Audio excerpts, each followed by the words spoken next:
a gente chega naquela experiência que quase todas as crianças que frequentam a igreja acabam conhecendo, que é aquela situação onde Deus falou com Samuel pela primeira vez. Então essa palavra as crianças em geral conhecem, crianças que têm uma educação numa cultura cristã, e aí Deus fala pela primeira vez com Samuel, ele corre no sacerdote Eli e fala assim, você me chamou?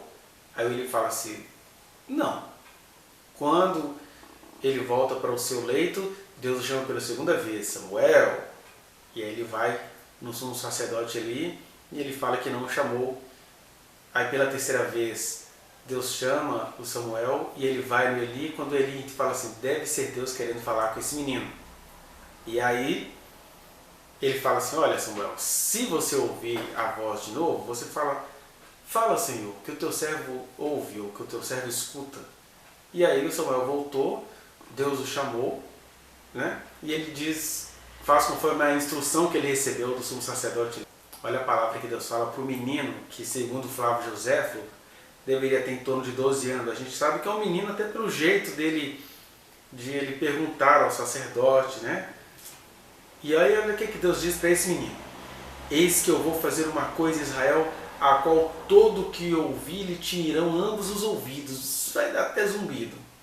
Naquele dia suscitarei contra Eli tudo quanto tenho falado com respeito à sua casa. Começarei e o cumprirei.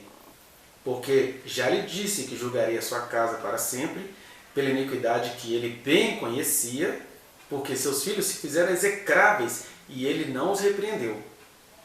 Portanto, jurei à casa de Eli que nunca lhe será expiada a iniquidade, nem com sacrifício, nem com oferta de manjares. Ou seja, nem com aquele sacrifício que envolvia a morte de animais, e nem com aquelas ofertas pacíficas de alegria. Nada iria mudar o que Deus tinha decidido para a família de Eli. Ficou Samuel deitado até pela manhã, e então abriu as portas da casa do Senhor, porque lá em 1 Crônicas vai dizer que o Samuel ele era porteiro na casa do Senhor. Então, ele abriu as portas do tabernáculo, né? Porém temia relatar a visão a Eli. Chamou Eli a Samuel e disse, Samuel, meu filho. Ele respondeu, eis-me aqui. Então ele disse, que é que o Senhor te falou? Peço-te que não me encubras, assim Deus te faça o que bem lhe aprouver, se me encobrires alguma coisa de tudo o que te falou. Então Samuel lhe referiu tudo e nada lhe encobriu. E disse Eli, o que Eli vai dizer acerca daquelas coisas que Deus diz para Samuel?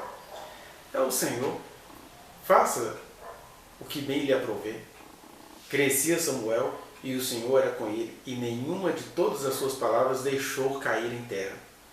Todo Israel, desde Dan até Berseba, né, desde o norte até o sul, é como falar desde o Oiapoque que é o Chuí no Brasil, então de Dan até Berseba, conheceu que Samuel estava confirmado como profeta do Senhor.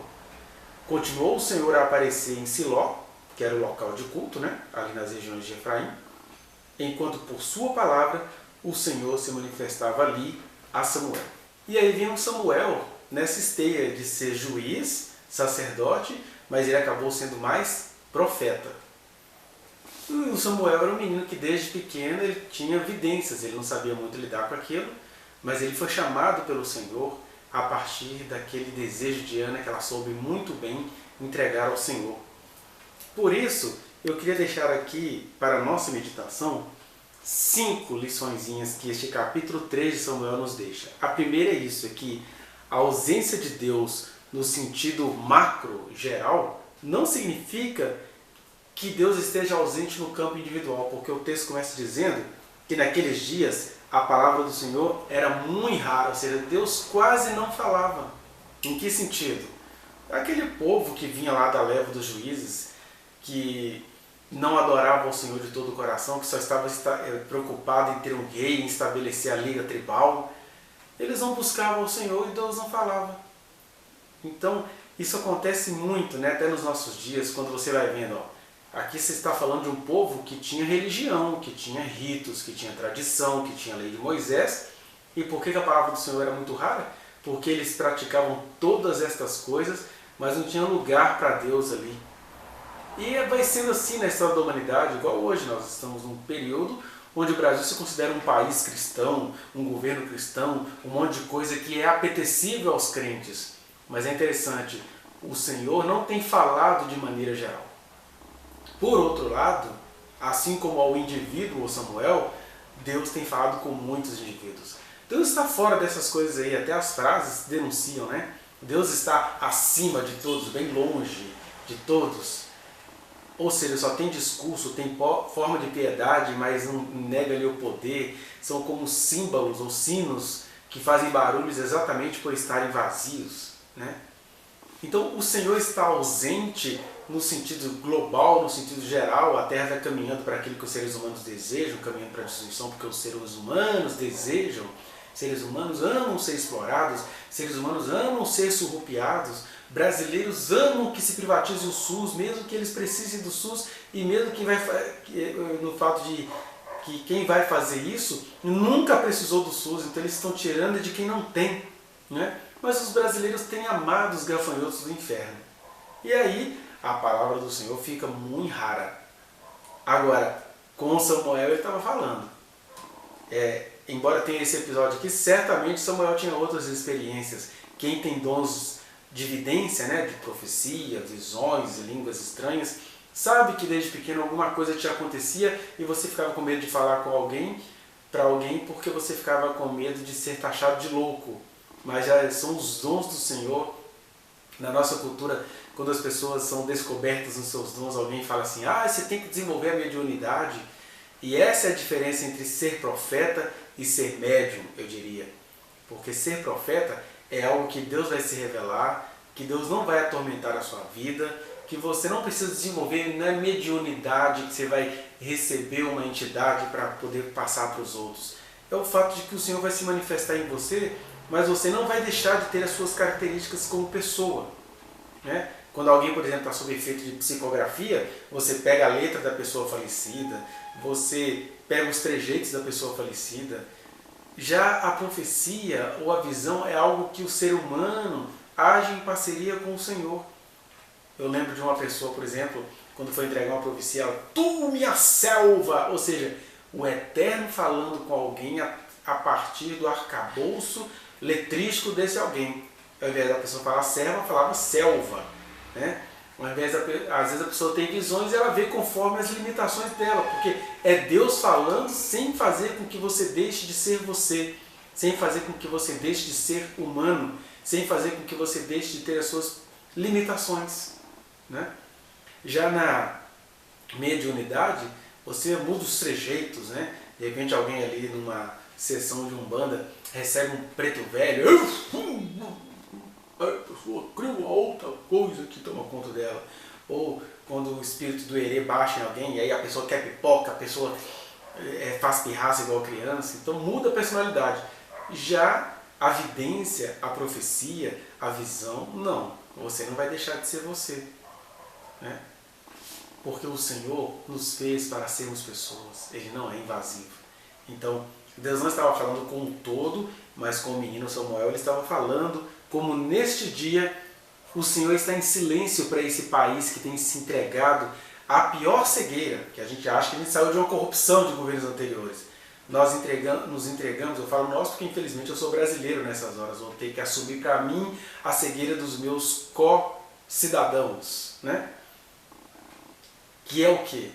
Em nome de um discurso cristão, todo mundo caiu no engano do espírito do anticristo, no sentido de que eles falam de Jesus e mostram suas cores e querem se impor, e na verdade Jesus está longe disso. Jesus continua falando com Samuéis, né? Eu me lembro de uma experiência que eu tive com jovens numa congregação, a última igreja institucional onde eu congreguei, de onde eu fui expulso. E eu lembro que um rapaz recém-convertido veio me contar um sonho que ele teve, ele não entendia nada, estava igual o Samuel aqui, o Senhor falou com ele e ele não tinha entendido e discerniu o que deveria me contar. E o sonho dele, ou a visão que ele teve, foi assim: Jesus estava no meio, né, da gente, daquela moçada que a igreja achava esquisita, Jesus ali no meio, aquele cara tinha convertido porque ele veio frequentar um culto ou estudo bíblico com a gente e foi ficando por ali. E aí ele via que Jesus estava com a gente, coisas extraordinárias aconteciam, mas quando as autoridades daquela igreja chegavam perto daqueles adolescentes e jovens para ver o que estava acontecendo, Jesus entrava no caixão e ficava morto. E aí eu falei com ele, pois é, discerniste bem, o Senhor te revelou. Que é isso, Jesus não está preocupado em se impor, nem sobre a própria instituição que leva nome de igreja. Quando as lideranças queriam saber o que estava acontecendo no nosso meio, Jesus se escondia no caixão e eles até ficavam pensando, esses meninos têm problemas mentais, esses meninos são meio doidos, sei lá o que esse povo está fazendo. Aí eles se afastavam, Jesus saía do caixão e começava a fazer um monte de coisa com a gente e através da gente. Era muito interessante. E é isso, Jesus ausente da instituição, mas Jesus falando com e por meio de indivíduos.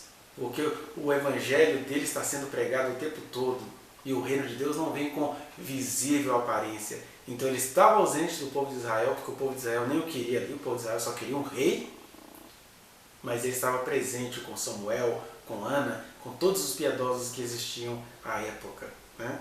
Então a ausência no sentido macro não significa ausência no campo individual, porque todo que invocar o nome do Senhor será salvo.